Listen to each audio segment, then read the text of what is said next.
This mode pack currently includes 2 modes for controlling the selected drum rack pad.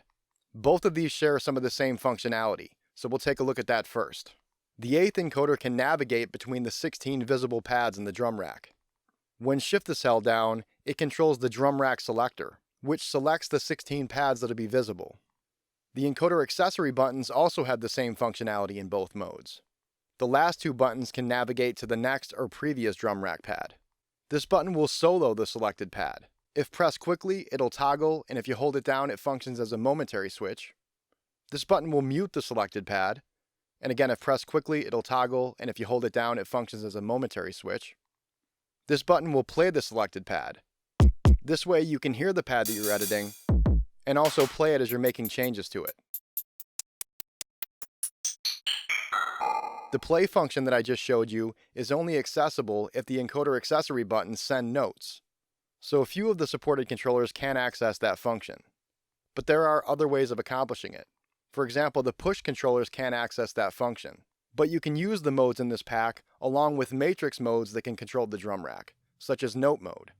So here I can play and select the pads from the matrix, and then edit the selected pad with the encoders. If the controller has less than 8 matrix accessory buttons, you won't have the mute and solo functions. You'll just have the play and navigation functions. This mode sets up the encoders for controlling mixer-related parameters of the selected pad.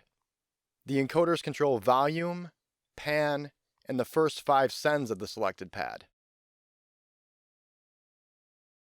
This mode sets up the encoders for controlling special parameters of the selected pad, as well as the first 5 macros of the drum rack. The first 5 encoders control the first 5 macros of the drum rack. The next encoder controls the selected pad's out note, which allows for transposing.